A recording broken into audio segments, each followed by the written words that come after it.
It's Sunday night, 9 o'clock. Welcome to All Lacrosse Live. I'm Gary Groob in Toronto. With me, as always, I have Shawn Slaght over in Moose Jaw. How are you, Shawn? Yeah, pretty good. Thanks, Gary. Yeah, you doing all right? I've come to terms with Captain's especially not. Victor Mathis. Yeah, he is what he is. We've all been there, so don't worry. We could actually have a group, victims of Matt Vince. Matt Vince Anonymous. Oh, man, I'm telling you. And over in Connecticut, I have Muffler Mike Kostiuk. Mike, how are you? I'm doing all right. All right. 8-10 team will make the playoffs? Yes. Yeah. It won't be this 8-10 team. And of course, me, 5 minutes for what? Between that and, Inconclusive. My favorite terms. Mind you, we had more of those 5-minute calls that were reduced and, that shouldn't have been a penalty and became not a penalty. And nowadays, we just call them. We'll just let replay sort it out later. But Eduardo's with us, too. Look at that, Eduardo. Yeah, Eduardo. Yeah, we're in the warmth. I was telling Pat when I was on a show this morning that somebody had to explain to me what that fiery orange thing in the blue sky was. And, somebody told me it was the sun. It's been so long since I've seen it. I know, right? Because I thought the thing was on fire. But, we've turned a corner. It's only about -20 now here, but no more snow. So we're supposed to warm up to, like, spring-like temperatures, Canadian-wise. That's 25% less, But, hey. I think we're finally getting into that springtime thing. I have good feelings about this. Here comes about 11 feet of snow then, right? You jinxed it now. Oh, God, yeah. We had a busy week. Not a lot of games, but my God, a lot of activity. I thought the deadline was this week, the way things were moving for a while. My phone was going crazy over on Wednesday. It was just insane. But teams are trying to beat the Christmas rush and, pulling the plug and pulling the chute or trying to bolster up. We'll get into all of that in a minute or two. Remember that the real trade deadline for the NLL is March 10th at 3 p.m. Eastern. So there's still a bunch of time. There's still a bunch of moves to be made. But before we get rolling here, just to remind everybody that all of our episodes are streamed live across Facebook, Twitter, YouTube, Twitch, and also Instagram Live. Remember to hit the subscribe, follow, and like buttons. Always share. Please enjoy all of our affiliates. Pat Bernard Show, Tacking Third, Steel Steps, Soccer and Football shows. Lots of those coming up. CFL shows. And if you missed a show, no worries. You can catch all of our shows on YouTube, whether it be at Streampunk Sports, Streampunk Cinema, or All Across All the Time for us and all things to do with lacrosse, in which you can also find lots of retro games, more going up this week. So keep standing by. Early this week, there will be a couple of more going up. Interviews, press conferences, our library of shows, as well as the library of shows for the NLL Lacrosse Talk on Thursdays. They're now on the family as well. So, my show there is on our YouTube page as well. Remember, you can stay up to date with all sports by visiting streampunkentertainment.com. With great articles from our huge staff of contributors. Remember, this part of the show is brought to you by 60, Canada's newest and most exciting sports uniform and teamwear brand, delivering top quality uniforms and teamwear that reflects the spirit and identity of each team. Their commitment to innovation and excellence sets them apart, ensuring that every customer experiences the perfect blend of style and functionality. Unleash your greatness with 60. To get in touch with them, you can use the QR code that's on the screen. Or, if you want, go on to Instagram at sweet_60 and take a look at all their stuff there. And you can DM Jim from there. You can email him at info.sweet60@gmail.com or go on to their website and see everything that they have to offer at www.sweet60.ca/60. Also, remember, Lax Talk 10. Put that on your order, whichever place you order from, and get another 10% off your order. Important. Save it where you can. Lax Talk 10. All right. Well, since we have so much of the stuff going on, we got to get everything rolling. So let's get the ball rolling.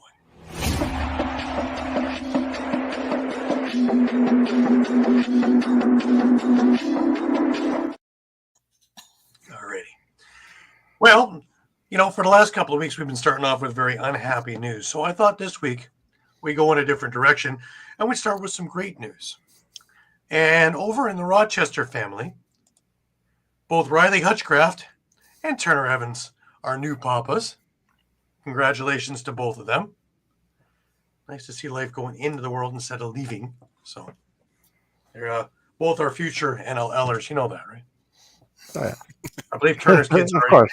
doing laps and doing reps. So they were last seen with one of these. So using shotgun way of things. A reminder also for World Box Lacrosse, Women's Box Lacrosse Global Network, that they're putting together a tournament over in Vancouver, July 11th to 13th. And they're inviting all competitive all-star teams, top clubs, individual players to submit expression of interest to help them assess the interest and plan accordingly. You can do it on their Instagram, or you can go onto their website of Women's Box Lacrosse Global Network and fill it out there and send it to them. Now that we're into March, there's just 7 weeks. 7 weeks. And the Rubeski tournament will be back on over in Raditon, just outside of Prague, the 23rd to the 26th of April. I will be there. I will be looking forward to it. Yeah. Got to have myself a Pilsner Urquell. Yeah. Got to have some of those cups with the hooks. Love those things. Yeah. For the time being, though, I'll stick with a salty or a rock lager, but we gotta get that Pilsner Urquell. But this time, I'm not stopping to talk to anybody before my luggage makes it to the hotel. I'm not chasing a bus. I told you guys that story, right? We had arrived from the airport. We had dropped the equipment off at the field in Raditon, and of course they told us, half an hour, and we're going to get the stuff off, and then the bus is leaving. So I get off the bus to stretch my legs and go get a Pilsner Urquell. Who did I run into? I ran into, of course, Michelle Boyer, because She-Box was going on at that time, and Sue Redfern, president of World Lacrosse. And we're talking, and I look up, and I don't see a bus there. But I see my wife and my son just off to the side. And did you see the bus? No, did you see the bus had gone. So here I'm making phone calls to people on the bus. Can you please take my luggage off the bus and leave it in the lobby for when I get there? I'll be Ubering now. And I raced the bus back to the hotel and almost beat it there, but didn't quite. But it was there. So that was how my trip started last year. So, not chasing luggage this year. All right, so let's get on to things. We had a bunch of trades, a bunch of moves, and repercussions of things and how that worked. First and foremost, we had rumors of Nick Rose, and everybody in Toronto went, yeah, sure. First trade. Well, Nick Rose and Tyler Hendricks went to Calgary with a 4th-round pick, and Toronto received Calgary's 1st-round pick for 2026, the ultimately stacked draft. Also, Robert Hudson and Goa Abrams. So my guess is that Troy Holochuk is the new starting goalie here in Toronto. But that isn't where it ended. Not long after that did we see a notice that Philadelphia got into the mix, and Paul Day was looking to get himself a transition game. So he traded his 1st-round pick for 2025 to Toronto. In exchange, he got Mitch Desnew and Chris Corbeil. Pretty good deal. Hence me having the Chris Corbeil jersey over my head. But we didn't stop there. Holden Cantoni was on the move over from Philadelphia to Las Vegas, and in return, Shane Simpson became a Philadelphia wing, which now finishes off the transition game there. All of a sudden, they have a smoking transition game. They also have a hard-nosed defense. And, I love the trades. But here's the thing. nobody can say that Jamie isn't a little bit smart on this one, because everybody he traded, with the exception of Tyler Hendricks, is an unrestricted free agent at the end of this year. So in essence, he has sent the rent-a-player over and can get all of them back, or some of them back, or whatever he wants back, or none of them back, depending, and got all their first-round picks for it. Pretty shrewd for a team that is not going to make the playoffs. For them to make the playoffs, they basically would have to go 6-1 down the stretch. And looking at their schedule, if they go 3-3, I would say that there is a God in heaven. So, just not in the cards this year. But know when to fish and know when to cut bait. And that's it. I still don't think they're finished. I think there's still a couple of little things to go to try and give guys an opportunity to win this year. And Brad Cree's name keeps coming up in conversation. Don't know, but he didn't make it on that day. But let's see. But that wasn't it for trades. San Diego got involved with Albany, and San Diego traded Kyle Jackson to Albany, and in return got the 4th-round pick for 2025 and a 2nd-round pick for 2026. And they added themselves into the. Now remember, like I said before, March 10th. That's still 8 days away for the trade deadline. So some of the other teams who might be buyers might still be on the phones with guys going, hey, how much for? And that plays right into hands of Vegas, Toronto, Albany to bolster within reason. But just to add to what Toronto's notorious for not having any first, maybe any 2nd-round picks. Well, this is what they have for the next 2 drafts. Let's also remember that their 1st-round pick last year was Sam English, who had another year of collegiate eligibility and is using it, so he's not playing this year. So in 2025, Sam English, 1st-round pick of last year's draft, will join the Toronto Rock as well. In 2025, they have their 1st-round pick, Vegas's 1st-round pick, which in all essence might even be number 1 and pick number 2, the way things are going, and Philadelphia's 1st-round pick, and they have a tough schedule too. So theirs isn't going to be too deep down the line either, from what I can see. They have a 2nd-round pick, a 3rd-round pick, and then 5th and 6th-round picks where, maybe there's that Tom Brady in the crowd, but I doubt it. 2026 is the listed as the most stacked draft in years. And they have a 1st-round pick, which is Calgary's, 2 2nd-round picks, both going to be high picks, I think, at this stage. 3rd-round picks, a pair of them as well, 4th, 5th, and 6th. But I've got a feeling they'll be adding to that before it's all said and done. So they can change the whole face of this organization in the next 2 drafts. In fact, you may not even recognize it. You may have to get a program because it's going to be moving. It's interesting. I like what Philadelphia did, guys. You have a defensive coach who made his money as a transition player, Pat McCready.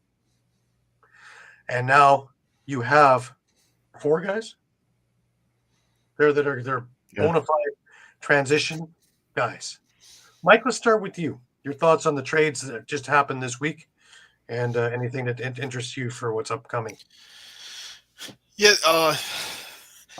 the only one that maybe baffles me a bit is the Albany trade for Kyle Jackson, because it just makes me wonder what is going on with Marshall Powless.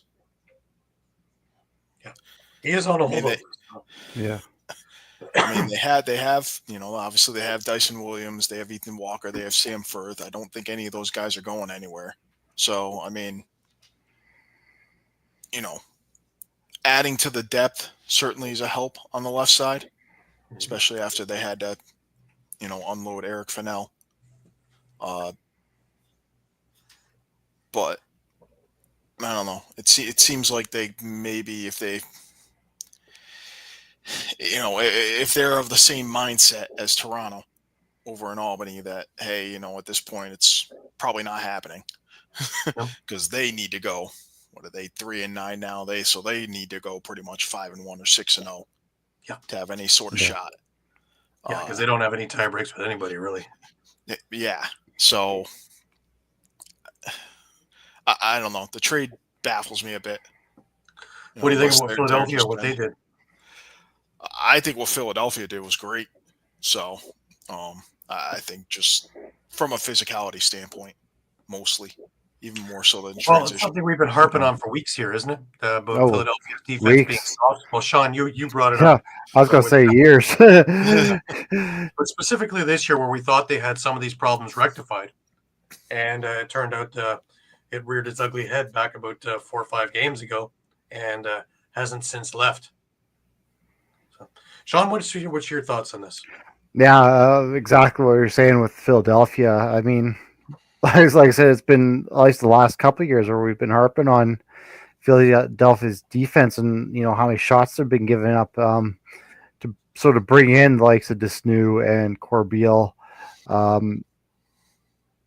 Just right there solves your problem, really. And yeah, I agree with you too. With what Jamie did was just genius because, like you said, most of these guys are more than likely rental players that you can probably get back. I mean, we know at least Nick Rose's, connections with track and stuff like that. So unless something drastic happens, he's probably likely, I'm going to think, back in Toronto next year. Well, what's funny is that he's still working there, right? So yeah. So I mean, he has those connections, right? So I couldn't see him not going back. And I'm with Mike. I thought the one trade that baffled me was that San Diego Albany one too, for the fact that San Diego gave up a player for draft picks, almost like they're sellers in a way, and they're still quite in that playoff mix. So that is a little bit of a head scratcher to me. I'm not saying that they were like selling the whole farm type of thing in what they did, but it still seemed a little bit off. right. Yeah, it's a little strange, but they have been trying to get younger. So I don't know what they're doing, or if it was an expendable piece that just wasn't going to get in there. Because if they're going to put youth in there and keep the other ones together, it's going to be a little weird. We have another guest with us, and I'm going to bring Caden in. Hi, Caden. How does it? How about no? Not it. I'm okay. We're just talking about the trades, and of course, you guys made a splash. Wow. Getting How big a Jackson. splash? It was about like throwing a pebble. A in a little lake. ripple. You guys made a ripple. We made a splash. Something like Made a that. ripple. Yeah. You might as well just send over your first round pick to us, and we're just taking everybody's first round pick now. We actually plan on having the entire 2025 draft. First round is just going to be Toronto picks and Toronto picks and Toronto picks, followed by Toronto picks, and Toronto's on the clock now because Toronto's going to be picking next. So And that's the don't goal. forget after that, Toronto picks again. Yeah. And then we're going to re-sign all the guys that we just sent away and trade them again and try and get more stuff. 26 one. We're going to see how many times we can get your draft picks for these guys. It's just going to be like what was your claim to fame? Well, I played for 7 different teams, but really only played like 1 game for each of them and came back to Toronto and played the rest of my season. But I kept playing with all these first round junior draft picks. The most amazing thing. We had an all-star team by the time I was done my career. Anyways, before we get into doing some of the other stuff, just some little tidbits here. Sorry, Sean. Dane Smith now is 10th on all-time points with 1,167 with the 5 that he got yesterday. Well, they only got like 7, right? Only 5. Amazing. For Dane, only 5. Yeah, for Dane, that's a slow night. Yeah. Game then. Cody Jamieson has 350 career goals. He had a pair last night. Both beauties, too. Both beauties. Nothing cheap. Now, Nick Rose, he didn't have a stellar evening last night for Calgary. He's learning what it's like to have a smaller defense in front of him. But he didn't have a bad night. He made a lot of saves, but he went over the 7,000 career save mark. Not bad. Yeah, I believe he's only the 3rd goalie. Yep, but he's only, 3,500 away from Matt Mintz now. Isn't that retarded? Yeah. That just shows you what you're up against. I don't know, Caden, did you want to join our little group there where we're going to put a little group where we can commiserate together victims of Matt Vince? Yeah, we're going to have an emblem of everything on there. And, soon I'll be a victim of Matt Vin yet again, but we'll see how the next couple weeks plan out. we have to find the address because it's going to be number 48 on any main street. I'm gonna be in a lot of pain, I know, leading up to those weeks, barring hopefully some comebacks from us. All right.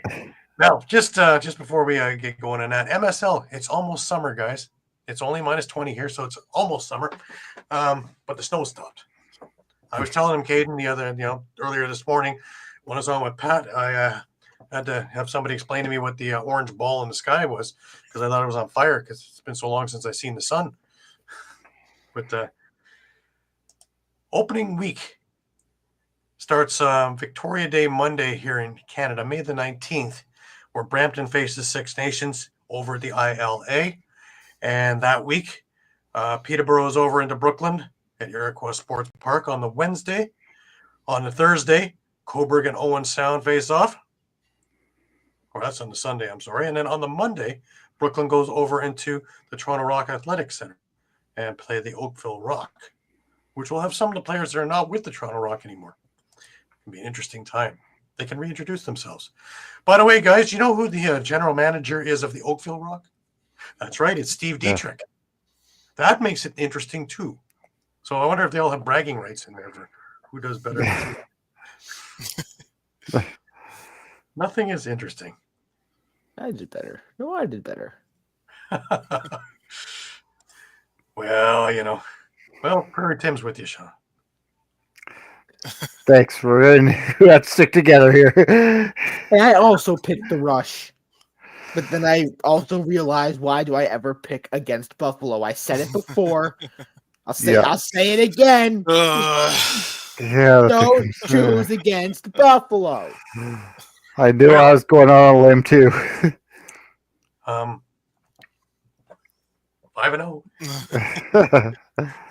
That bolted me into first place with us, just barely.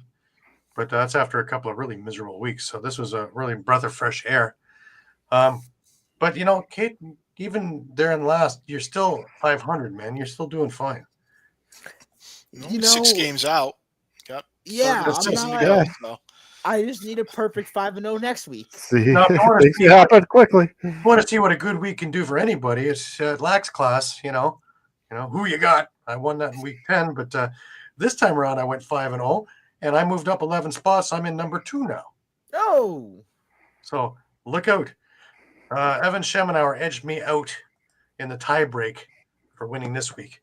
There were 20 guys in this that had 5-0. Oh, jeez. And Evan had the closest to the 14-goal total for the final one there.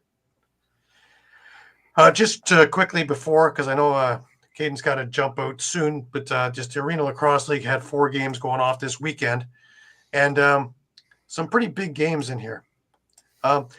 Ironically, the power rankings did not move this week because of everybody who's supposed to win won.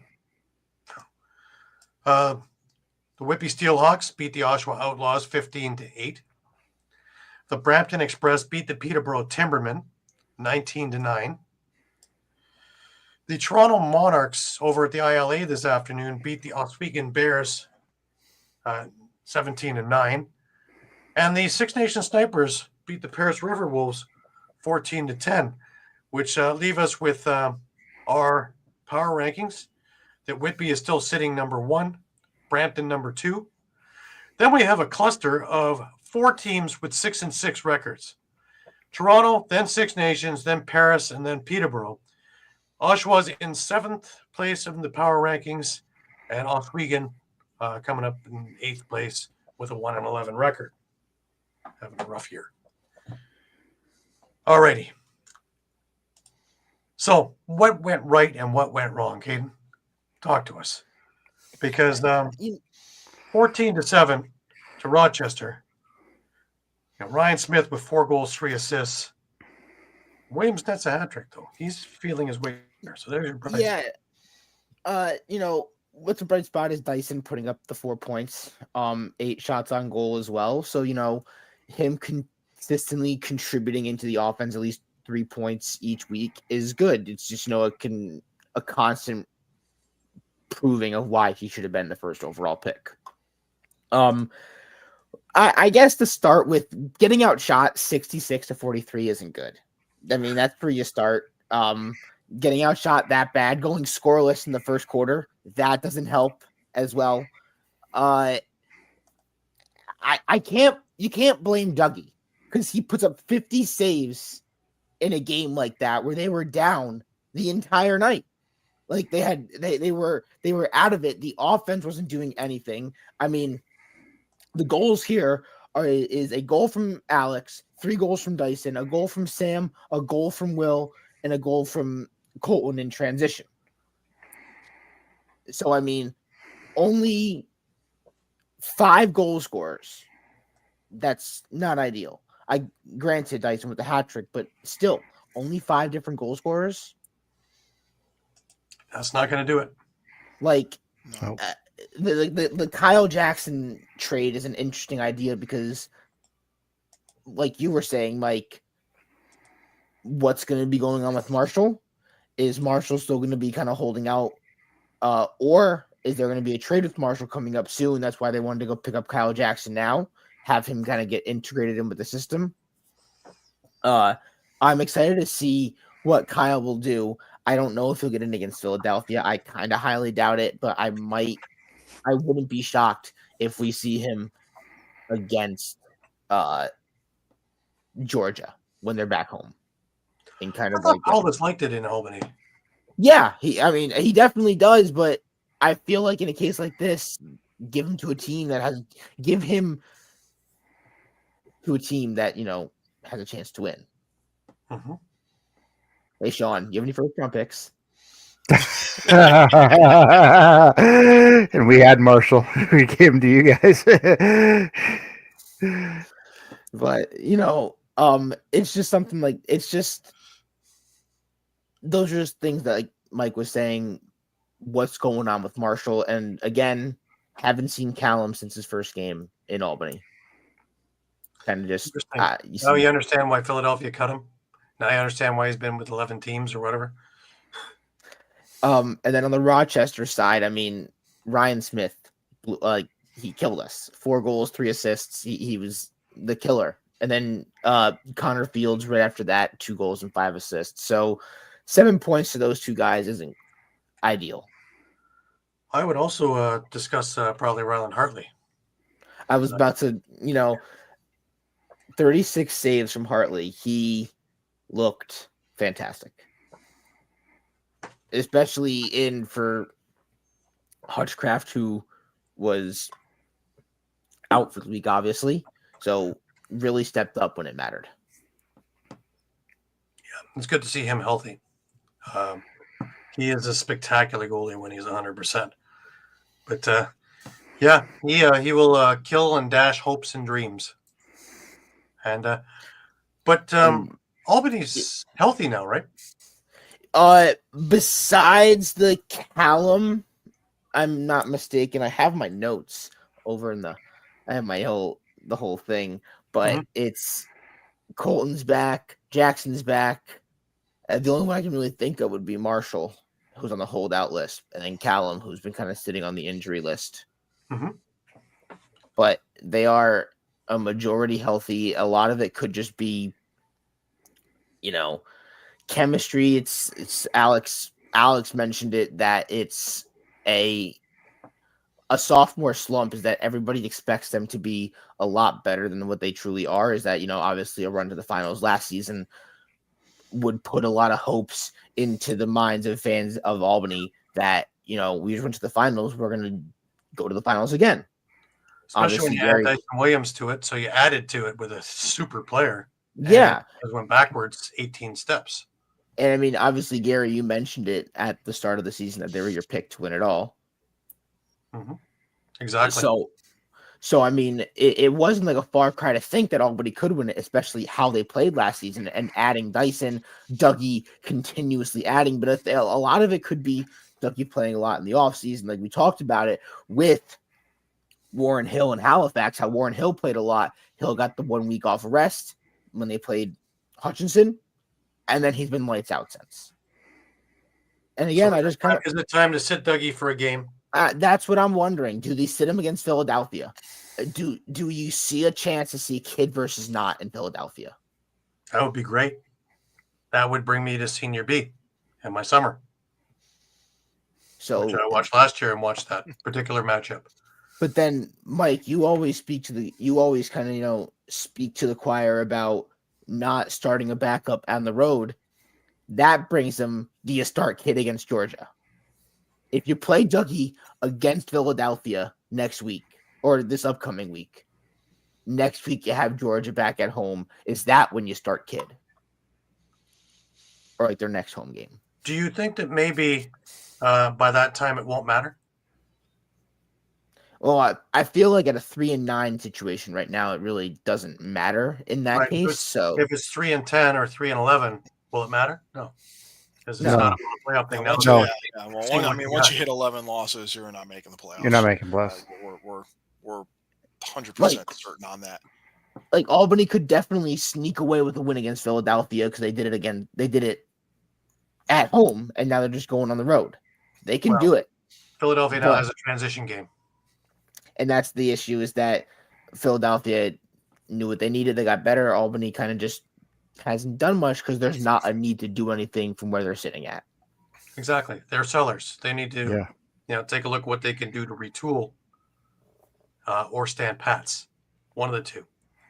I wouldn't be so quick to jump the gun because there's a lot of really good young talent. And if the year just isn't the year, there's no reason to dump everybody all over the place and try and rebuild with young talent since you have it. I mean, the owner has spoken to the choir about this. Coach Karki has spoken to the choir about this. All the players have spoken to the choir about this in the case that the youth is there. The team is there. It's just getting them on the right track. Like everything is there. They have the youth. They have the depth. They have the skill players. They could beef up, obviously. I mean, the whole thing with Eric Fennell in the offseason was beefing up their offense and getting guys to protect, which is one thing they could obviously really do. But it could be a sense of grabbing some guys to protect, but they still have everybody they need. They have the leadership. They have the skillful scoring. They have a top 3 goaltender when he's on in the league. They have arguably the best coach in the league. I mean, obviously last year's standpoint, he was winning coach of the year. So, so everything is there, and it's a year off, and jumping to conclusions and jumping to a situation of we have to sell everything is not where we need to go. Right. I have another thing too. If anybody doesn't think that resting your goalie isn't important, take a look at Buffalo. Matt Vince, for the first time, didn't play summer ball at all. Didn't play for Peterborough. Didn't do anything. Rested and spent it with his kids and his family. He came back this year in better shape and better form than I've seen him in years, and rested. We're midway through the year. He doesn't look like he's at all gassed. And they're in the middle of this ridiculous 12 games in 10 weeks thing after, game by game by game by. Yeah. So, this is a big thing of making sure your goal is rested. Warren Hill proved it also. Give him a week.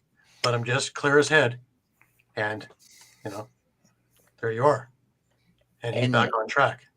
I wonder if Dougie looks at Matt Vince this season and says, maybe I don't play summer ball upcoming. Maybe I, just relax in the off season and practice, work out, but come back fully ready to go. I don't know about that one for 6 Nations. Yeah, that might. That's gonna be a tough sell. He's gonna. You have to remember that he's gonna get rest playing summer ball with the Six Nations because they've generally been alternating. Yeah, they him platoon with and Warren Warren Hill. Hill. Right? With Hill, yeah. Yeah. And, That's true. 2-time Man Cup champions now, so going for 3. All right, we're going to put Caden in his corner because I'm going to bring on Mr. Bernard. Pat, you're looking well. It's been a long time since I've seen you. Hours. Hey, it's been a very long Pat time, found his Gary. smile, though. You notice that? Pat found his smile. There's none of the stuff around his eyes. Those squinting, and the vein has gone back in his forehead. All that stuff. It's amazing what a couple of trades and a little bit of transition can do for you. Well, yeah. Well, first of all, Paul Day is a man that's not going to sit on his rump. I within a whole calendar year, you guys, Shawn, Muffler, Mike, have known I've come on this show complaining about Mr. Day and the lack of production from this guy. But as him as just the general manager, he's earned my respect. He's earned his stripes with me. I mean, this man does not sit around and he takes care of action. And listen, when you lose 5 out of 6 games, you force the hand. And now with him not being a coach, he doesn't build those relationships. He's not buddy with the guys in the locker room. He's here to do business. He wants to make the playoffs.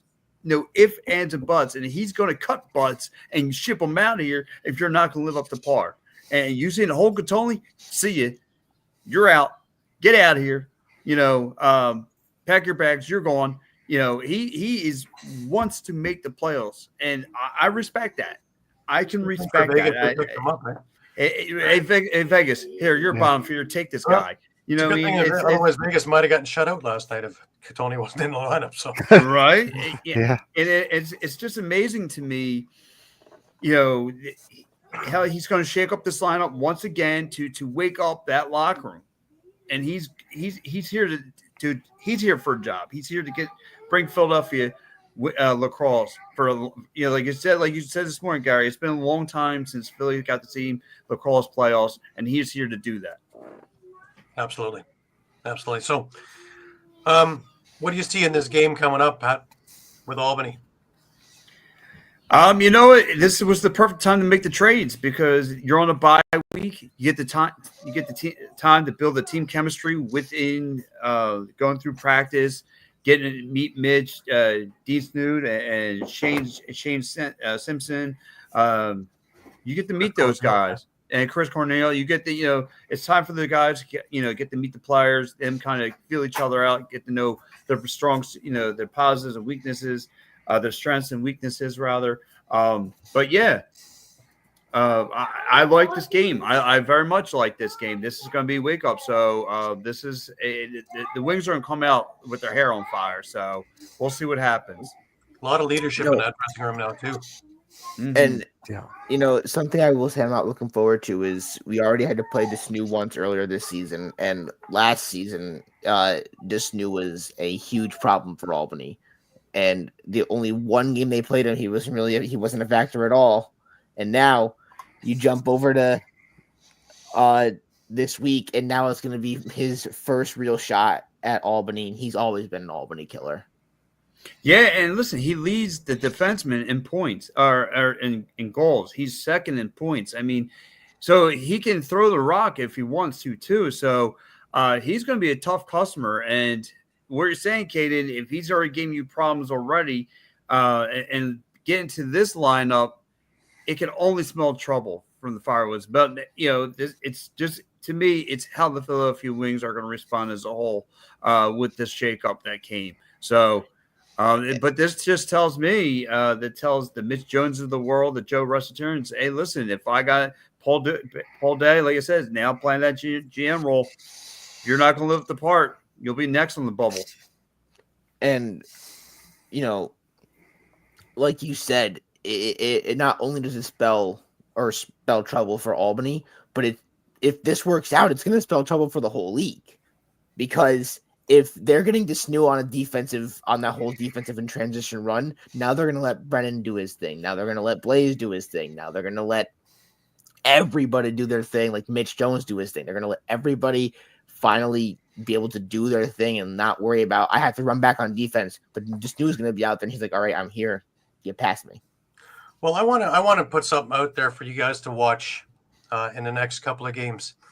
Is how many, now that the transition game is up to snuff with 4 guys that can do it well, how many illegal substitution penalties get called against opponents of Philadelphia because guys are disheveled and can't sit and just kind of saunter off the bench?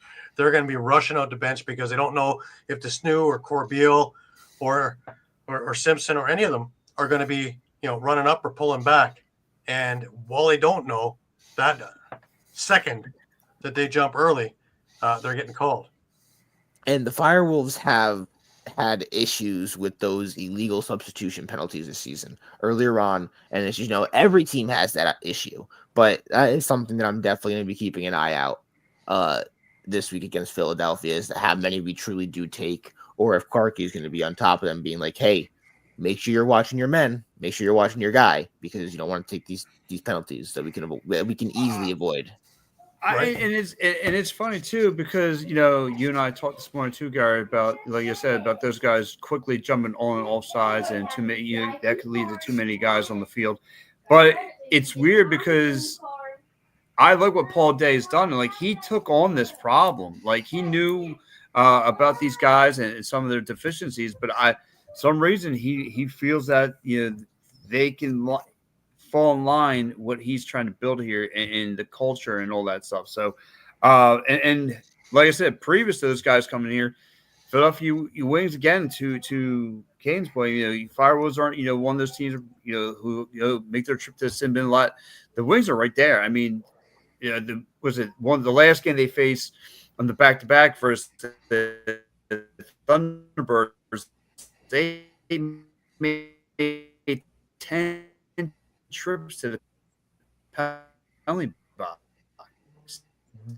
10. Like, now all shakes out. Right. Also, with these guys, I think Shawn could speak to it with Chris Corbeil, since you saw him during the championship years. Yeah. I got a chance to see him through the injured years here in Toronto. What kind of leader he is. I mean, he was the captain of the team during those years, right? Yep. He was the leader in that locker room during those championship years in Saskatchewan. And I mean, he could do everything, whether it was transition. He was just a steady, stay-at-home defenseman if you needed it. And yeah, I mean, he was the guy. Yeah. And you throw that with the meanness of Mitch DeSnoo, and also the prowess of scoring. And Paul Day certainly picked up a couple of good guys for this season. Whether they stick around at the end of the season is a whole other thing. But also, it being a home game, they can gravitate towards the fans.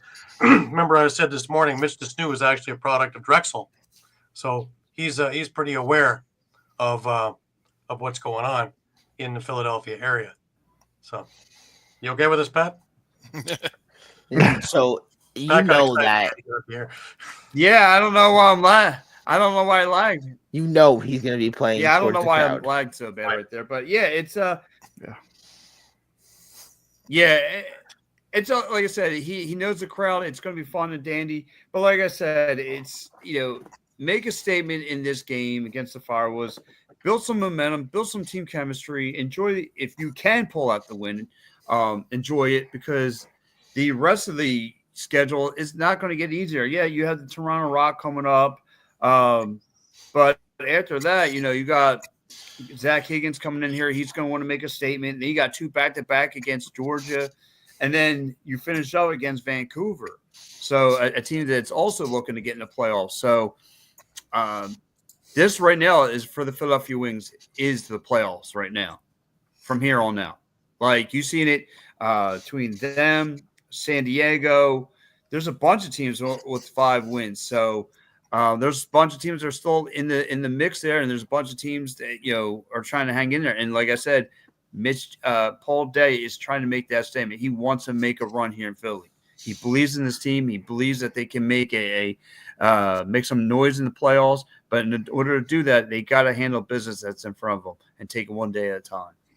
Right. Now, don't think that Jamie's a dummy, because say these are unrestricted free agents. He can get them all back, including Nick Rose, at the end of the year. But also, while we're sitting there and watching some of these things happen to a depleted Rock team, he gets a percentage of concessions, and he also has the deal with the brewery. So while we're doing these, off our nerve, he's just laughing to the bank. So he's making his money back for a smaller stadium this year because of that. But in all seriousness, Toronto isn't going to be all that depleted, really, because we mentioned it before. Jake Darlison is a first-round pick that he's going to be in the lineup for a defenseman. Zach Kearney, I believe, is a second-round pick. He's going to be in the lineup. A little small. He's a transition guy. You have Troy Holochuk, who is chomping at the bit to get his chance of being in net, and he'd relieved Nick Rose a number of times already this year and looked pretty good. And you got Goa. So, you got a pretty solid backup guy, too. So it's not they're just going to walk over Toronto. It's still going to be tough sledding, and you still have the nucleus in there. So it's still going to be a game here. And one of the things I do want to see, though, if Nick Demu falls short again, will it be time to bring in Deacon Knock? I think it would be time to bring in Deacon Knock. Look, you already made the shake up. Start fresh with another goalie. Yeah, and the offense has to answer the bell. The offense has to step up here. You have to get it clicking like you've done it in the first half of the season, where you're winning big time, putting up some major points. I mean, the Brandon O'Neill's has to contribute a little bit more.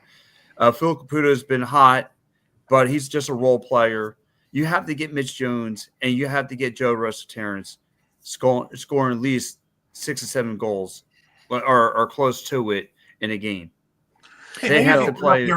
Maybe if you give up your 2026 first-round pick, you can get Higgins back from Ottawa. Let's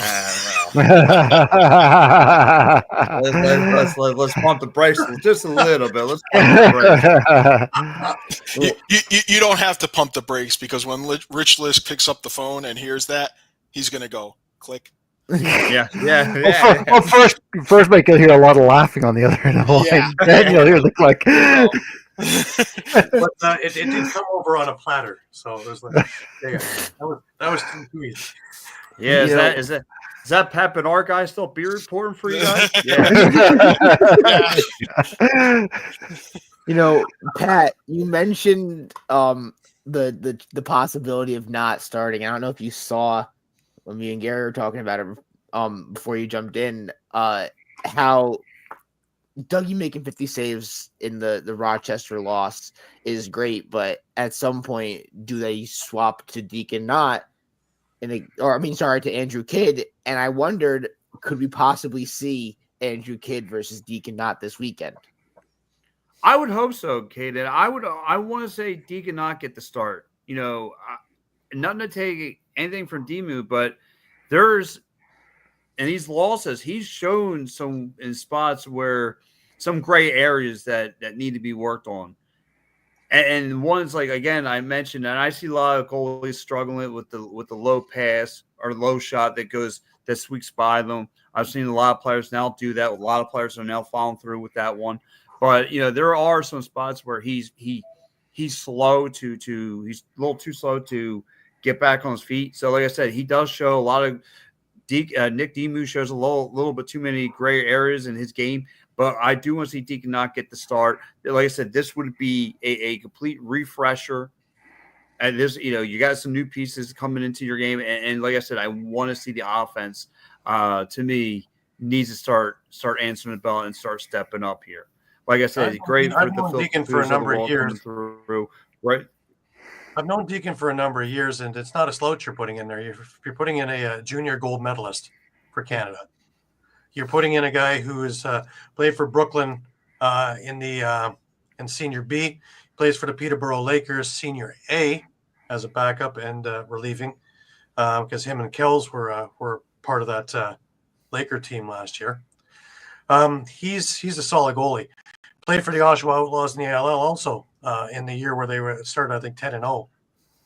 And then, of course, that team got depleted because the NLL picked and choose when guys are hurt. So, you go from first to worst because you have nobody left. And it just happened to be around playoff time. But he's a solid goalie too, right? Yep. So. So he's a goalie that is going to be the future in Philadelphia. And right now, it's just kind of hang on until he's matured enough and got ready and seeing the shots at the speed that they're coming, because there's a big difference between junior and senior. Oh yeah, and I wonder if now, at least in goal, the future is now. Like if not, because not looked very good against Albany when he had to come in for relief for Demuth. If he plays well this week against Albany, especially with the additions that Philadelphia made to their roster, he could just be a permanent start.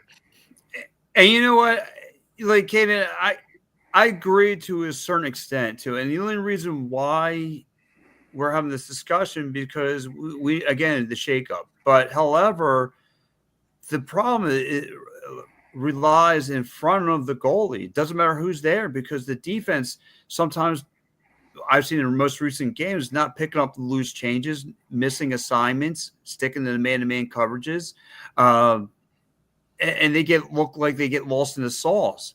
So whether you go Nick Demu, Deacon Knock, it's the problem that's in front of those guys, and it always leads to a lot of trouble. And that's where I'm getting concerned about. And especially, again, with this team constantly going to the penalty box, leaning to the power play and the short, being shorthanded all the time is going to sting. It's going to sting. So I would give it, go for the experience. Maybe, again, that wakes up this Philadelphia team. But if it's not, and it looks like it's the same problem from last year, it's the defense. And it's not the coaching. It may just be the talent that's on the field.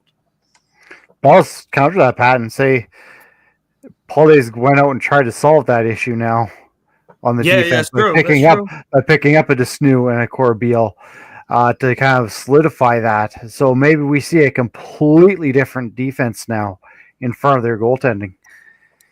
Good point. That's a good point. Because both of those guys are going to be the kind of guys who are going to soak up shots. Oh yeah, and that is where the only case where I'd be like, all right, now we have those guys. We have the Corbeil. We have the Desnu. Now let's see what they do in front of Demuth. Right, and if Demuth lets up a couple of goals, a couple of ugly ones, yeah, then that's when it's time to make the switch and go from there and make this now the Deacon Knock era and just ride it out and see where he goes from there. So, but yeah, listen, now you're taking care of the defense side of the ball. Now it's time to, now you take care of the transition side of the ball, and now your offense, has to start answering. It has to come through. I mean, Mitch Jones and Joe Russell-Terrence, top 5 guys in facilitating the ball, but they have to start scoring. They have to start scoring. And not just them, the Blaze Ruins have to start stepping up and other guys as well. Absolutely. It's going to be an interesting game to watch this week. A lot of things as side things to watch, as well as to what the score is. So it's going to be interesting. Well, guys, thank you very much for jumping on with us, and looking forward to seeing y'all next week. And we'll have to keep you in further corners than just middle to end. Listen, if this turns into an ugly slop fest like it did last week, then I think we will both be popping onto the show with bags over our faces. So I think we can come to an agreement somewhere. Absolutely. The happy median will be there, but it's going to be interesting. And I got a feeling that all these teams aren't finished yet. So the lineup that we're looking at right now and what we might see at game time and just past it, because remember, the trade deadline is a couple of days after next weekend's games. By the way, y'all, Eastern doesn't affect Shawn, but daylight savings hits next weekend. So yeah. I do want to ask one question before I roll out here. So now we're almost at the halfway point, though. What's your take on Ian Rubel as a head coach? You've seen the pluses. Now the team's struggling. There was some negatives. Where do you see him as of right now? What kind of grade would you give him? He has kept everything pretty much cohesive and amidst all this influx that's going on. So it's could have gone a whole lot more sideways like years past. So I think as the calming force in keeping everybody on the same page, I think he's done a pretty good job. Moving forward, I don't think he's going to outcoach many people right now, but I don't think he's really had the opportunity to. I'm more curious now with a transition game, letting Kostiuk run the offense, and letting, of course, McCready run the defense, and see where it all fits there and all the grand scheme of things. I mean, I was just gonna say, I'm sure he had input too in these deals with Paul. Yeah. So it's not like he's not aware of their deficiencies. I mean, if you've got to, I think if you've got to assign a grade to him, it's got to be at least a B-. Yeah, I was going around that B as well because I'm feeling like they didn't take steps backwards, but they didn't really take steps forwards as of yet. I think the judge is still out on that because of these moves they just recently made. Yeah. But I mean, given their remaining, I know Pat, mentioned the remaining schedule. I've seen some of the other. You guys have seen all the schedules now, but some of the other teams' remaining schedules are definitely a little tougher than Philly's. I don't think it's out of the realm of possibility for them to go 5-2 and then 10-8, which is most likely a playoff spot. So, I have to agree. Like, I'd probably put him at like a C+ to a B around that area. Like you said, Gary, it could have gotten a whole lot worse than it already is. So for him to kind of keep them stable, to keep them at the spot that they are, it is on the coach on that spot. He's keeping them level headed. And unlike other years, they were proactive to try and fix it. Yeah. Whereas other years they just let it slide until the end of the year and then try to address it there. So we're trying to make it for the fans and for the players, this to be a big run. So we'll see if it all pays dividends. I think it does. I like the move. I'm a big fan of this new trade. I won't lie. Yeah, well, listen, it's going to be funny to see how they adapt to Ian Rubel's system and what he's got dialed up. And like I said, Saturday is going to be a huge game for both teams. Whether the Firewolves come out and just beat the brakes off this team and because they want to get revenge off this Rochester loss, or the Philadelphia Wings decide they want to show up. We'll see what happens. But guys, I got to roll. All right, Pat, thank you very much. Caden, thank you very much. Thank you very much, guys. And we will see you guys next week. All righty. That's that in a nutshell. That covers just about everything we could possibly cover with those trades. Let's move on. Friday night we had one more game, and we talked about the Black Bears already, and they've fallen on some hard times. And of course, Georgia beat them 15-9. Georgia's starting to find themselves again. So this is what puts the league on notice. I'm starting to see the Georgia team that we were talking about in the first couple of weeks. They have since returned. And one of the things that stood out to me is a healthy Miles Thompson. With him there on the left side, all of a sudden Shane Jackson has become more of a focal point of the offense because people are leaving him alone. Brian Cole has become more of a focal point of the offense because people are leaving him alone. So Lyle and Miles are taking most of their attention, which opens up rows for this thing. Shane Jackson, he had 4 assists in this game. Again, a big-time game for him, the last 2. The other one is on defense, Hickey. He has only played a couple of games now, Jacob Hickey, but has looked solid on defense for Georgia. And, just a little tweak here and a little thing there, and all of a sudden, things look great. Torrin Eccleston, again, looking good. Thought he was going to be seriously hurt at one point, but he come up not too happy. But he made it through the end of the game, but he had another monster game, even though he didn't score. But just doing all the other things off ball. Seth Oakes is looking like he's back in the mix again with 3 goals in this game. This is scary when these guys are all healthy and playing well. Because again, Brian Cole doesn't have to do 3-4 goals. But his size and with his hands, he's able to facilitate a lot of things around there too. And then, of course, you have the Brendan Bomberys. Of course, Lyle and Miles we talked about. Caleb Benedict, he in and out of the lineup. He wasn't in this lineup, but down the stretch he should be again. He's looked good in all the games he's played. But Brett Dobson, he's looked fantastic the last couple of games in saving the bacon of the Georgia defense. Even though they're giving up a lot of shots, but a lot of them are not high percentage shots. They're blocking off the inside, making you pay, kind of like Buffalo. And the shots are coming from outside for the most part. And Dobson's able to see him. Dobson's able to save him. It's like Dallas Alec always said, right? If I can see it, I can save it. And they're giving him that opportunity. But this was a pretty strange game because Ottawa looked good off the hop. 33 seconds in, and Connor Kiernan already made it 1-0.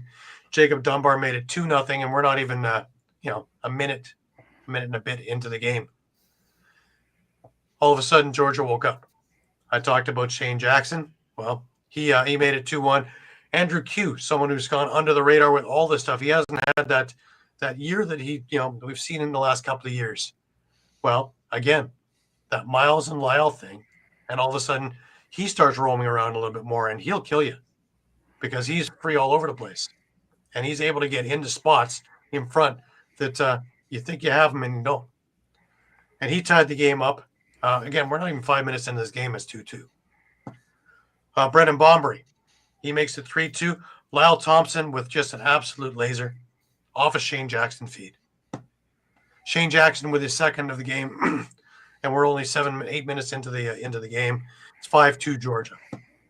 Defense is tightened up, and we're good for the rest of the period. Second quarter, and it's an entirely different thing. All of a sudden, Ottawa wakes up. All the guys that are supposed to be doing the scoring are doing the scoring. Jacob Dunbar, Riley O'Connor, Larson Sundown. Well, they start heating up, so what happens? Jeff Teague gets free, and he scores a pair. And all of a sudden, it's 7-5 for Ottawa, and people are going, I've seen this before. Seth Oakes gets one back with just under 5 minutes left in the half, and we're 7-6 at the half. Andrew Q ties this thing up a couple of minutes into the third quarter. We got a brand new game. Jeff Teat with his third of the game, 8-7 for Ottawa. Then Georgia turns on the tap. Miles from beside the net off a Lyle Thompson feed. It's tied. Lyle off a Brendan Bombery pass. They have the lead. Seth Oakes on a breakaway. Beautiful goal. All alone, 10-8. Brian Cole. You leave him alone because you're busy with everybody else. In transition, off a Jordan McIntosh feed. And it's 11-8 heading into the fourth. Talked about Andrew Q. You leave him alone, and what happens? He'll kill you. He opens up the scoring not 40 seconds into the fourth quarter. And it's 12-8. Now it's getting out of hand. Lyle Thompson in transition off a Joey Capito pass. Now, in the mix of all this, Joey Capito's been very silent. Well, he didn't have to do much. Now, he can join in and jump in with offense. He can be transition. He can mess up all kinds of things. Transition when it's working well. T gets one back. Seth Oakes and Henrik get the last couple of goals, and it's 15-9 final for Georgia. This team is showing, again, just how explosive it can be and scoring in bunches. It's doing what Buffalo does. You don't get one or two, you get four. And it's too hard to come back after that momentum swing. And because it looked like Ottawa had this thing figured out in a second. And Georgia just went, okay. Halftime break, reset, change everything around. And, between Secord, Como, and Sean Ferris, they come up with a plan. Let's also not forget Alex Krepensek on the bench, too, as a coach. So you have some pretty good lacrosse minds that are changing on the fly and making it all work. So, This is a scary team. And if Georgia's going to play at full strength, we have 3 teams we're talking about in that top mix. And again, we're going to be talking about that last game of the season where Buffalo plays Georgia. Just because Georgia took a couple of weeks to, heal up, I think. But I think that big thing is Miles Thompson being back at 100%, or as close to 100% as he's going to be. He adds such another dimension to this team that it frees up so many other things because of him being so accurate and such a force. And it's funny because he's a bigger guy now than when he first got hurt. But he's still chugging out there, and now he can move defenses. He's not just, one of the flyweights. So that brings up a whole new dimension when he's there in front, because he's not that easy a guy to move anymore. So that gets a little bit scary on this one. And again, Brett Dobson with 42 saves. Zach Higgins, 31 saves on a night. Not his greatest game of the year, but solid game. But Dobson, again, when it counted, he was lights out. Absolutely lights out. And we even saw a little bit of Angus Goodleaf in there near the end of the game, just for fun. Didn't really expect it, but yeah. Yeah, one thing I'll just add real quick, a couple of things. I mean,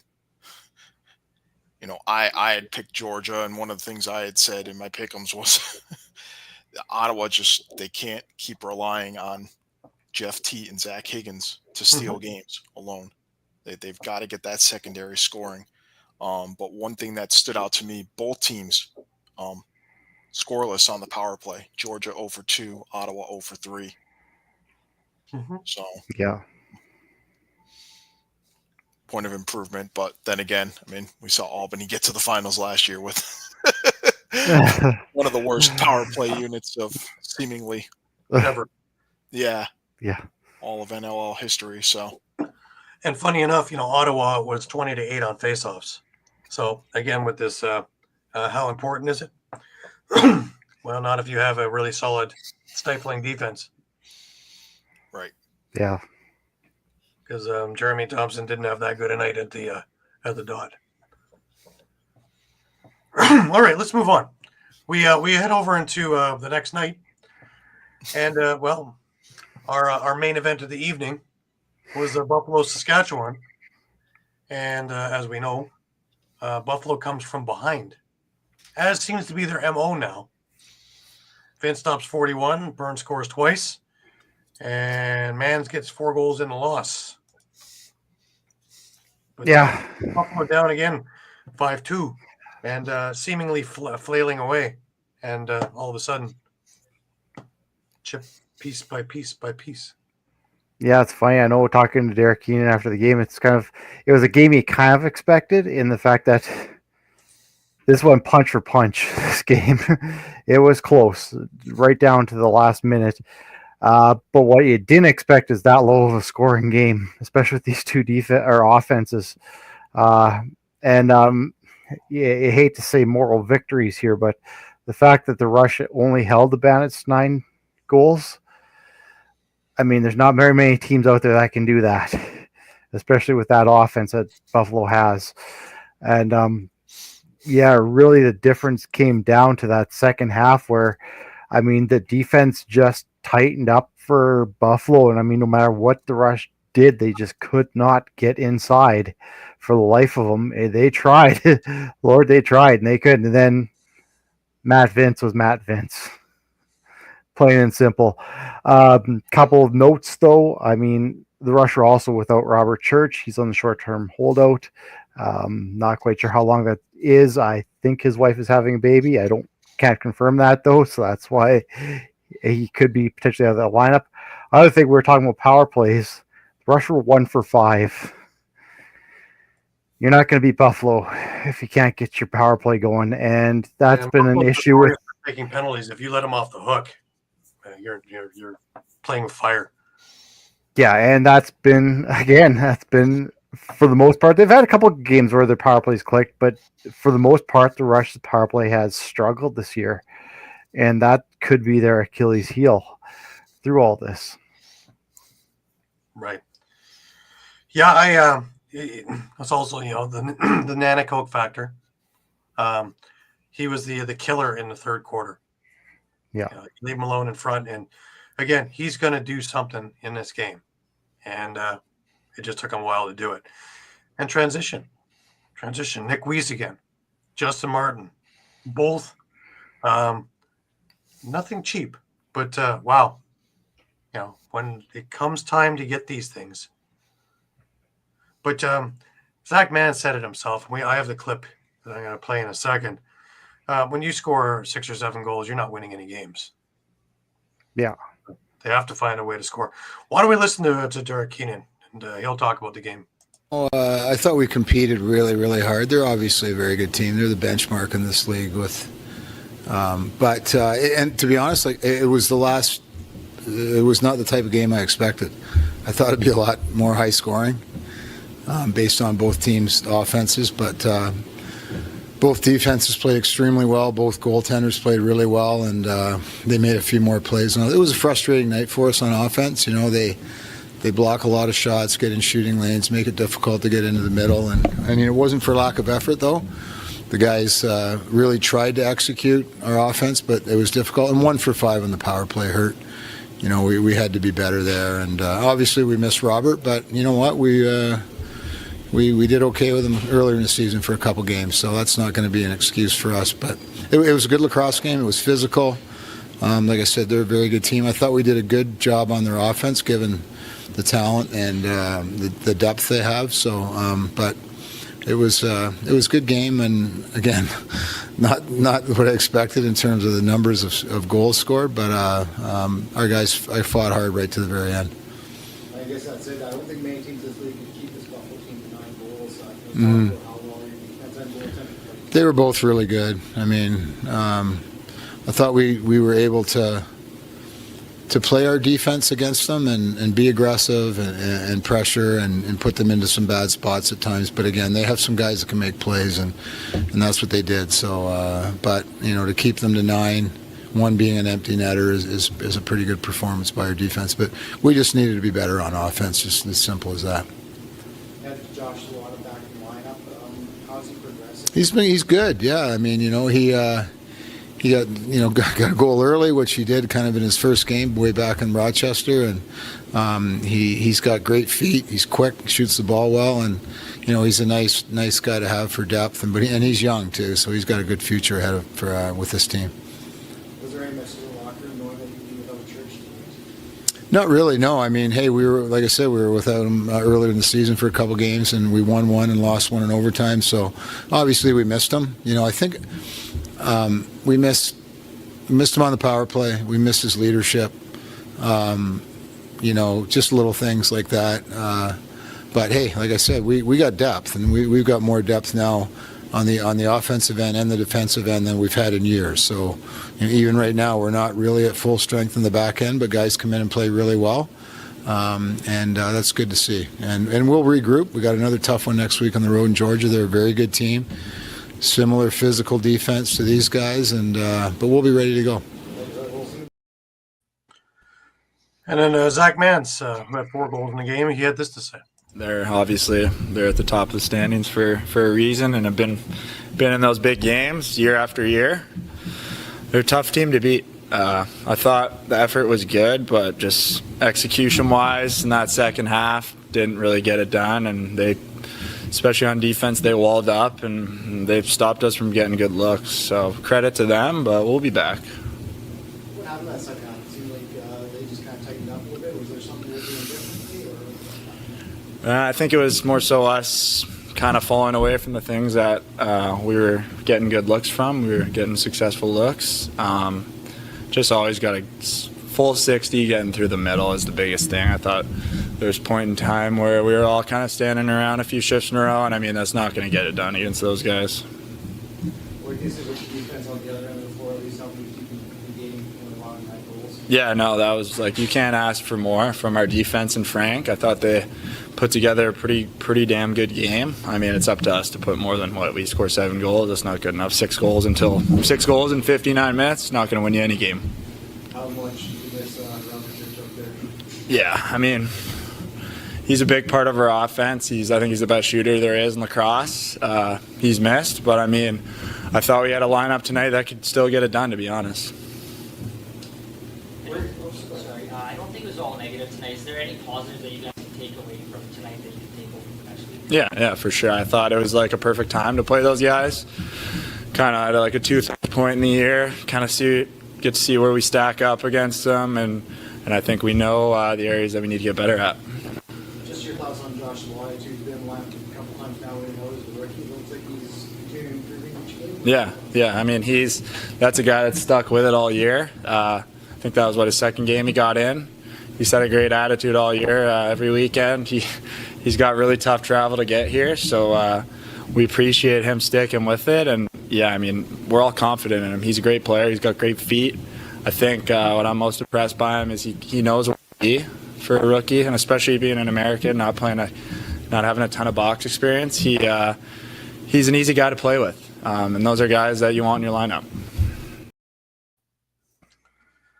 Well, it says it all. So,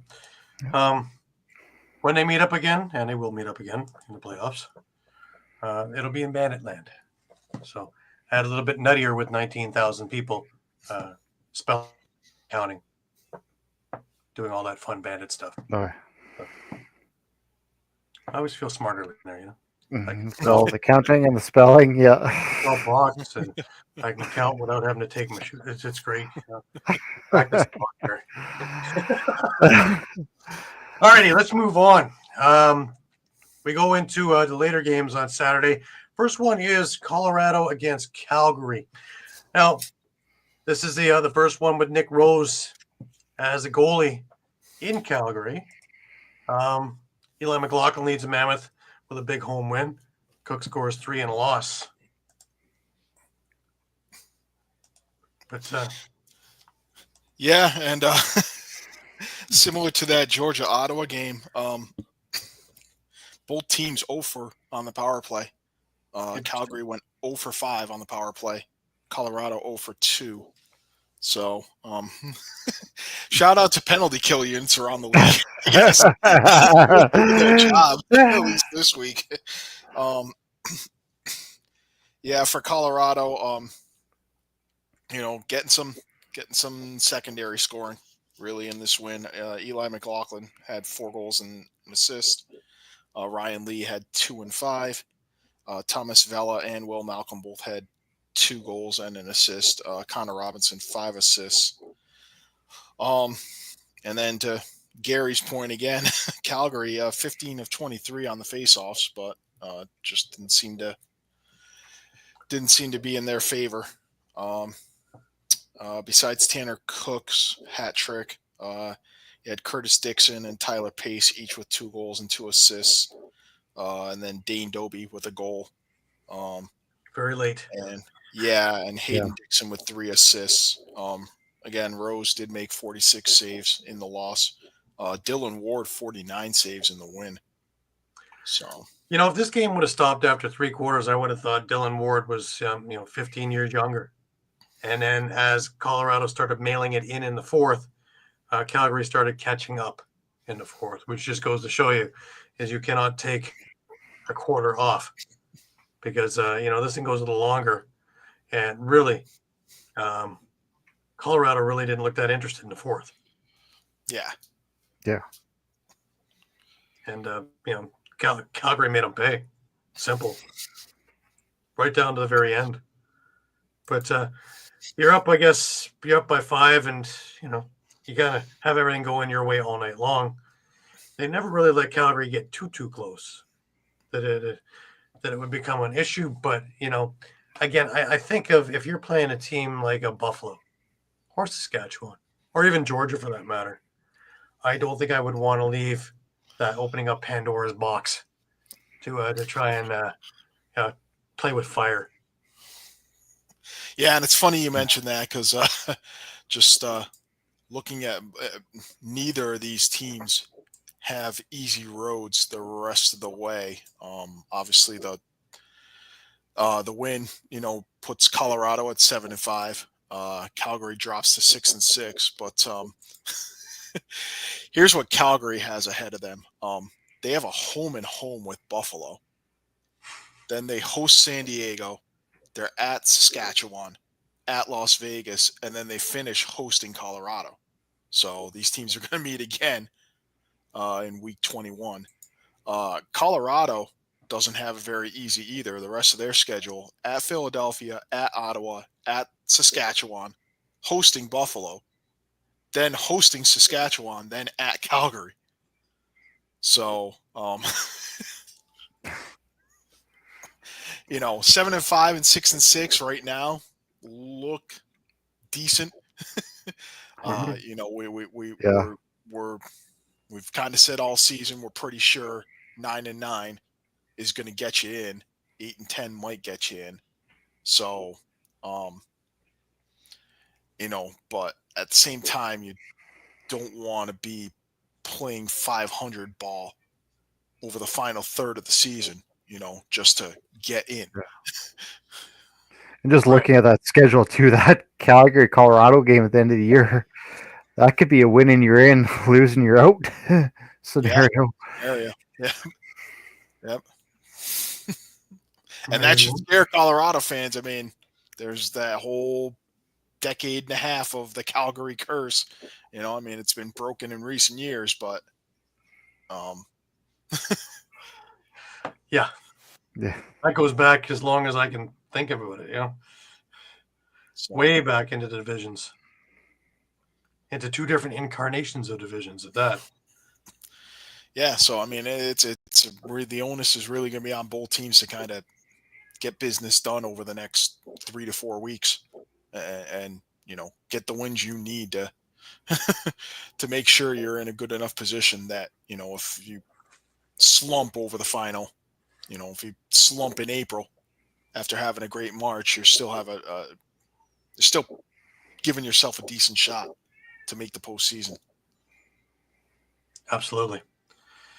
All right, we still have one last game, and again, this is the one that hurt me on the who you got, because it was a pitcher's duel where Halifax, the juggernaut who scores buckets and buckets of goals, beats Las Vegas 9-5.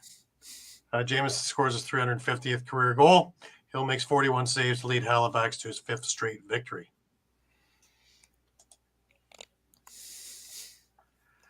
Well, looking at this game, there wasn't a whole lot to really look at the beginning. It was back and forth, but not a whole lot of anything going on either side. Interestingly enough, this was Tyson Bell's first game back. He will have made an impact later in the game. But Thomas Hogarth converts a Randy Stotts pass about 10 minutes into the game, and that was the first bit of scoring in this game. Colton Armstrong, with a couple of minutes left in it, in transition off a Terefenko pass, 2-0. And that's the way it ended. Nothing across the board for Las Vegas. All that talent, and they can't score. Absolutely is mind-boggling. When you look at this roster, this shouldn't be happening. In fact, the only goal they got in the first half was a Jackson goal, his first NLL goal in transition, unassisted. Cody Jamieson gets one, as well as Knox gets one, and is 4-1 at the half of a very mediocre to uninteresting game. The third quarter, things get a little bit more interesting, but not that much. Yeah, this goal was interesting, eh? Cole Kirst beating his brother, and Ray turned him inside out off a Clark Peterson pass, 5-1. Holden Katoni, again, like I say, if he wasn't there, I don't think they would have had any offense from the offense. First goal is a Las Vegas Desert Dog off a Jack Hanna pass. Clark Peterson gets one. It's another beauty. Followed by Terefenko all alone. Going in all alone, gorgeous goal. Jonathan Donville, here's a name I don't say very much anymore. On the power play off Holden Katoni pass with, it says 1 second on it, but really it was 0.01 seconds left there. It was so close. It was ridiculous. Fourth quarter, Katoni again on the power play, and it's 7-4. And look at that, we have a game. No, we don't. Cody Jamieson, 8-4 on the power play. Another one of those high to low bounce shots that just absolutely turn kills inside out. Brandon Goodwin gets one. And then Warren Hill tries for the goalie goal. Empty net, just under 2 minutes left.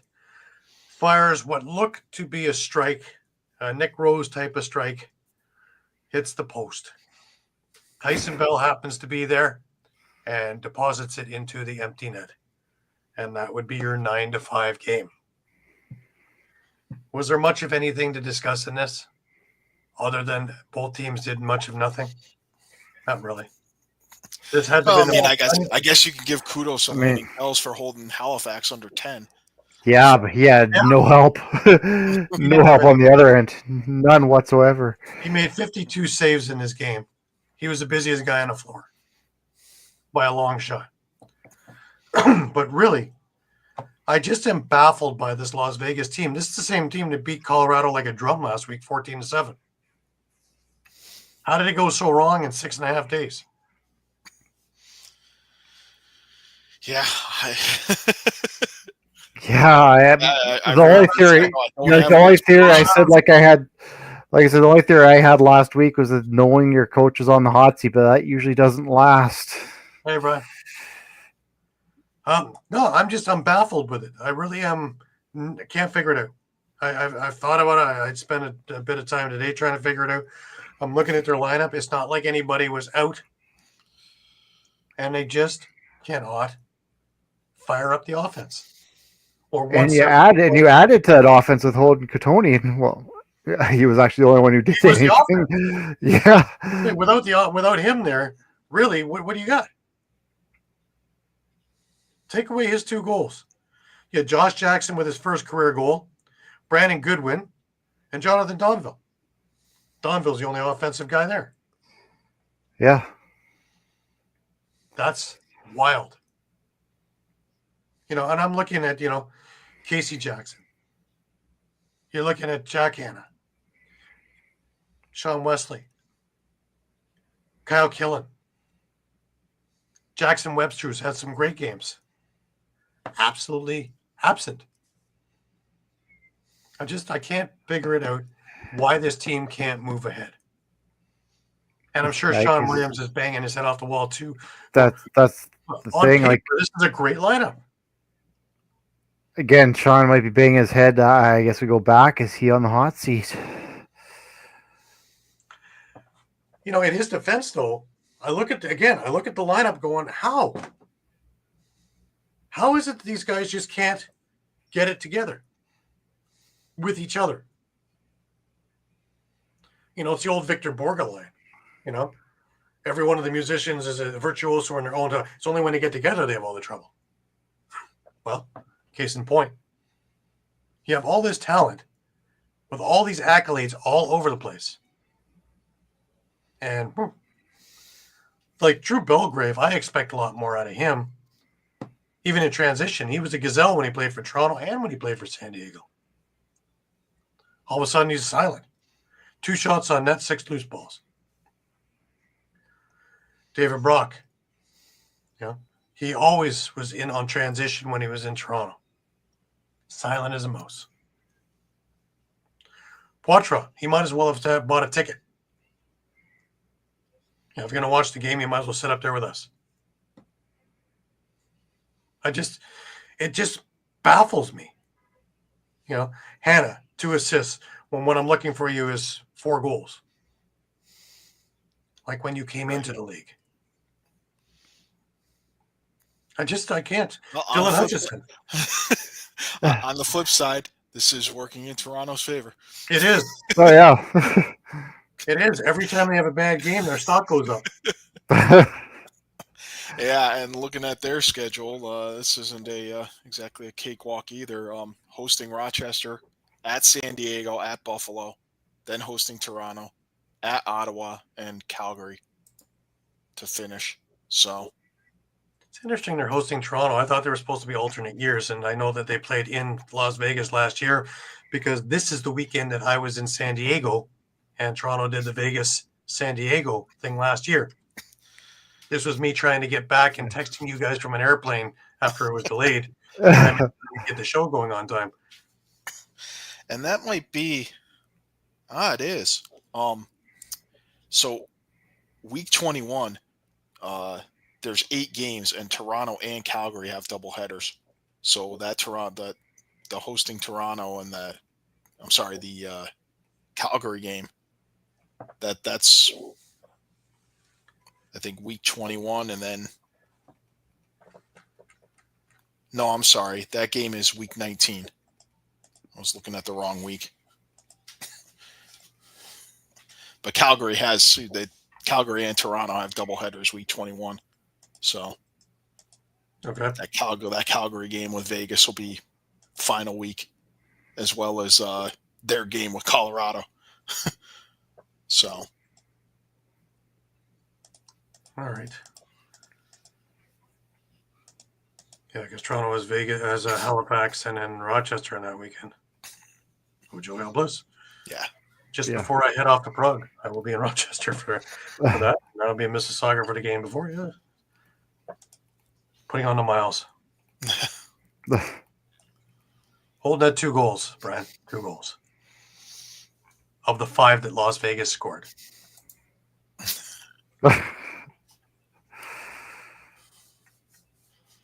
He had an assist to go with it.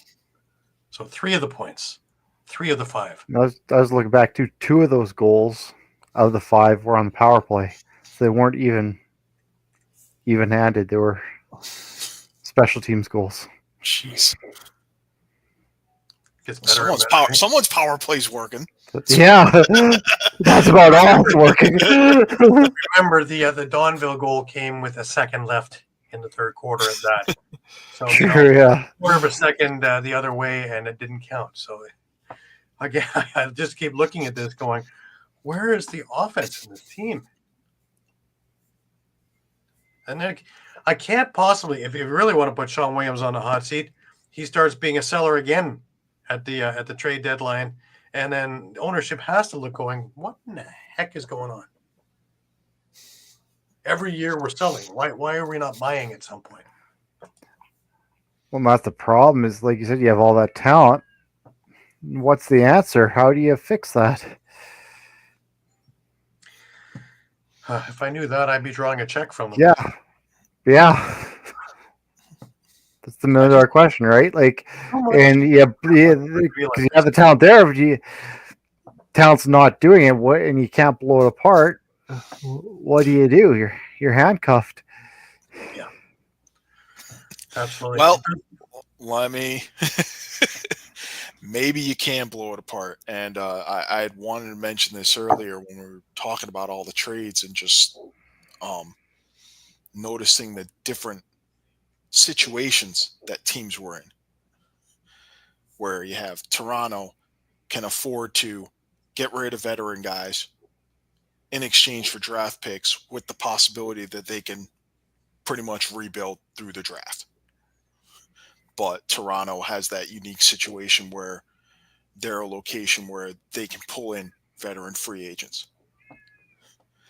On the flip side, you have Albany, who pretty much has, other than Crawford and maybe Colton Watkinson, no UFAs. They're not going to have any UFAs after the season, other than Crawford and, like I said, possibly Watkinson. Mm-hmm. So Albany has young players that they could trade for veterans, which is kind of unique. I can't even think of any other team that's in that situation that could trade young players for veterans. I know it's generational talent. I know they don't want to get rid of them, but maybe, I mean, they're pretty good trade partners they've been pretty good trade partners with Vegas. Maybe Albany was looking at, maybe Albany acquired Kyle Jackson because maybe instead of Powless, maybe they're going to deal Dyson Williams and get some vets in return. for next year. It's a long shot, but I just think he's so highly touted. I'm not saying Yeah, I think I'm it not saying building. I agree with it. Yeah, But I'm just saying Albany is in a very unique position that no other team is in. Because again, we mentioned Albany's one of those teams that the only other team I think besides Georgia that pretty much retained their roster, their entire roster, which is unheard of yeah. in the off season. But That's unlike what I think. Georgia, Yeah, I was gonna say that's why I you've got see all Albany. young players, and you've got guys that you pretty much have under team control. They can't reject franchise tags. You know, they can't just walk. That's where it's tough, I think, in Albany because they're not in that situation like Toronto where they can basically have rental players to pick up draft picks. If they trade off a guy, he's gone. There's no chance of getting him back, or it's highly unlikely you're going to get him back.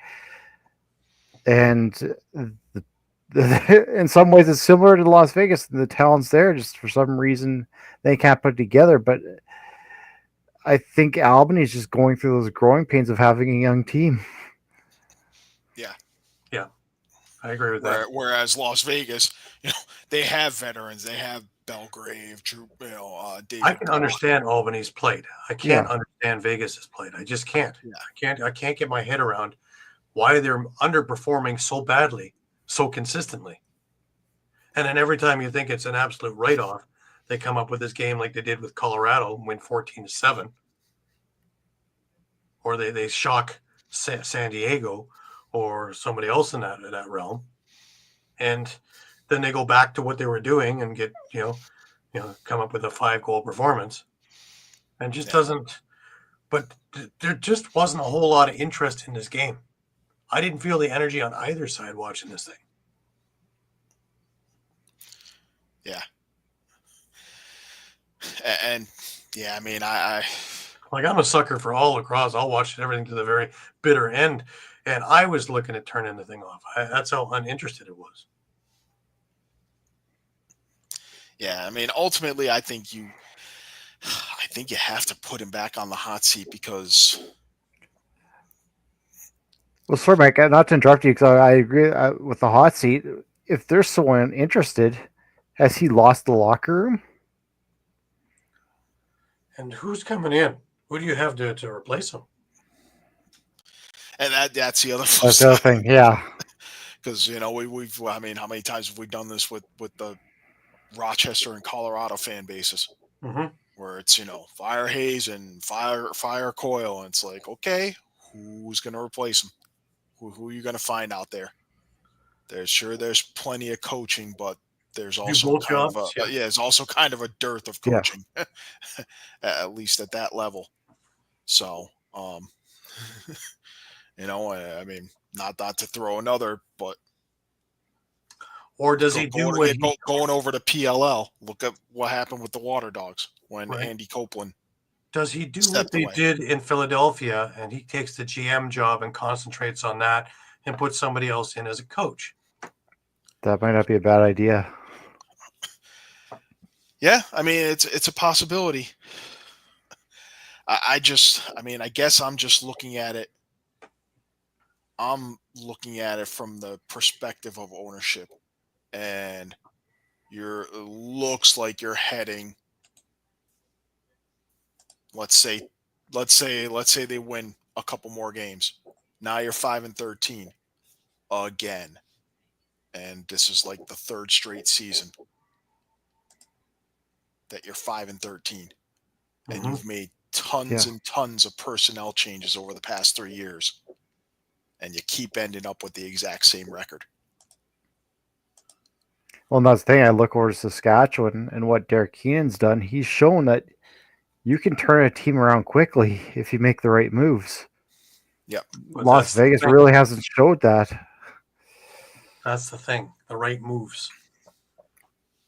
And Keenan had to switch a few things up, including him going behind the bench again to make it work. Because he was pretty happy up in the booth too, right? Yeah. as a GM, but came back down to be a co-coach because things weren't going as rosy as expected.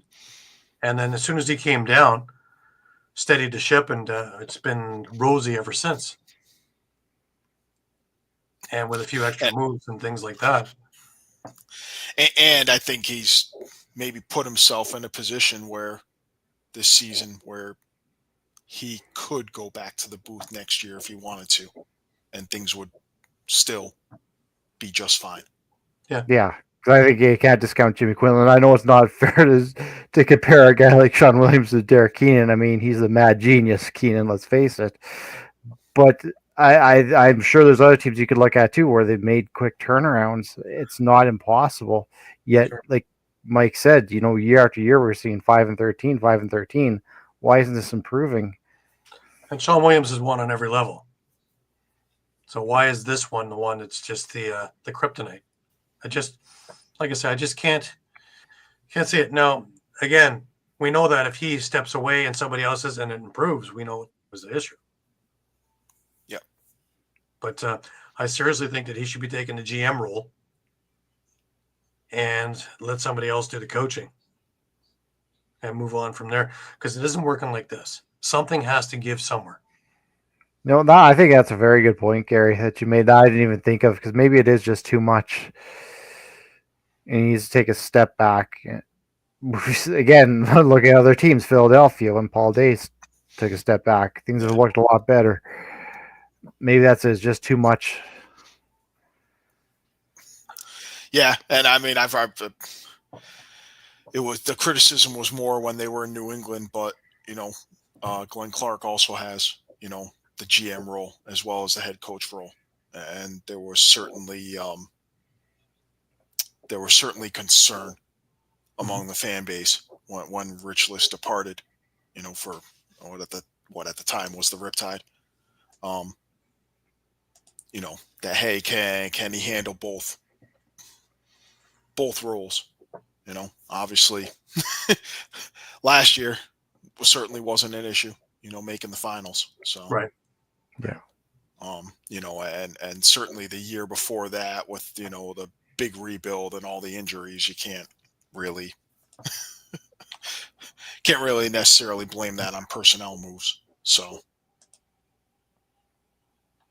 Yeah. All right. So looking ahead to next week, we have 6 games. Toronto is in Halifax on Friday, as well as Rochester into Vegas, another tough one for Vegas. And Vancouver and San Diego in the late game Friday night. That's going to be a good game. Saturday, the 3 games are Calgary, Buffalo in Buffalo, Albany and Philadelphia in the rematch, and Saskatchewan and Georgia. And that's another one that's just going to be a circle on the calendar because, wow, that's a hell of a game. So there's some interesting games coming around, and that's a good one to see for me to see where Georgia's at, because this is a real big test, and also see how Saskatchewan bounces back after this weekend, which I don't really see as an issue, but just in case. So, but a reminder to everybody that we are on Facebook, we're on Instagram, we're on Twitter, we're through X, we're on Thread, we're on YouTube, as well as on streampunkentertainment.com. So please check us out in one of those facets a few times a day, because the news is always changing. It's going to be an interesting week with the trade deadline. Please check out our Facebook page as often as you like, because we will have it as soon as we know it, and we're pretty up to date with everything. So that being said, it brings us over to last words. Shawn, let's start with you this week. Yeah, really looking forward to next week. And like you mentioned, the Georgia-Saskatchewan game is going to be a good one. And I know Saskatchewan has 3 losses, but they haven't had any secessions and losses yet, losing 2 in a row. So they seem to be able to bounce back pretty quick. And again, I don't think they have anything to hang their heads about against that Buffalo game, even though they lost. They gave one of the best teams of the league a run for their money. Absolutely. Mike, last words to you. Yeah, I'm gonna go with that Vancouver San Diego game. I think that is huge.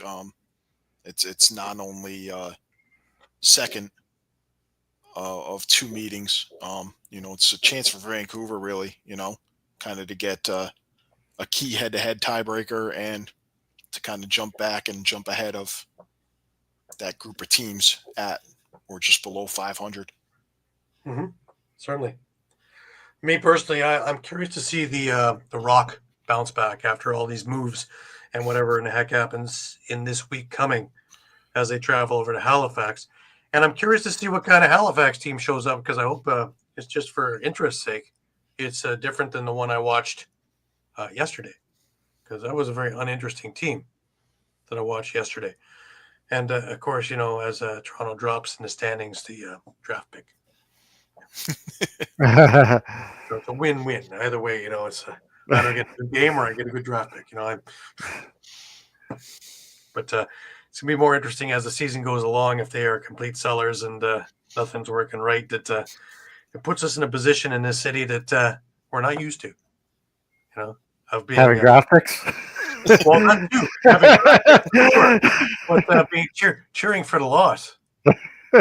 When it's more of a cheer. Hey, you're going to be cheering for Vegas to lose too. Vegas to lose too. Yeah.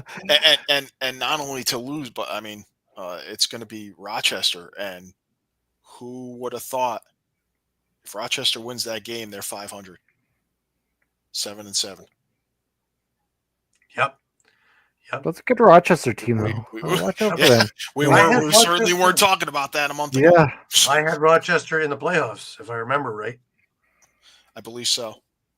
So I thought they made the right moves in the offseason, and then just injuries, and of course Hartley being out and a few other things going on. It just didn't seem to be working. But boy, they've certainly turned the corner. And like I said in my pick'ems this past week, it seems as though this time around they have it figured out.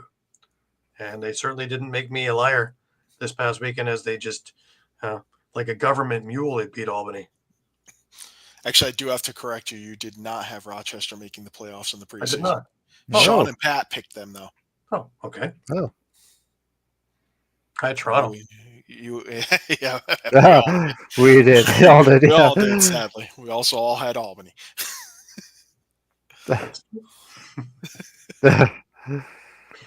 Oh, well. It's a good thing I didn't put it on the Bet365 long-term one. Got money and full dead in my pocket. But anyways, just a reminder, next week is daylight savings time. Sorry, Shawn, that changes things for you in That's a change of season, yeah. Who doesn't observe it? You crazy people changing your clocks around. I like daylight, man. It's dark. I think we should just, once we change it, we should just throw away the key and keep it, because daylight's a good thing. I like to keep it in the daytime, really. But yeah, so daylight savings time is next Sunday morning, Saturday night for y'all, partiers. So by the time our show is on, we have sprung forward, which means that 8 o'clock would be 9 o'clock on your clocks. So if you haven't changed it and can't find us, we'll be on in the next hour. But we will be at 8 p.m. Eastern Daylight Time. So just throwing another letter in there. Until then, for Shawn Slaght in Moose Jaw, and for Muffler Mike over in Connecticut, I'm Gary Groob, wishing you the best of weeks. And just remember to keep your sticks high and your spirits higher. And until we meet again, have yourself a great week. See you next week.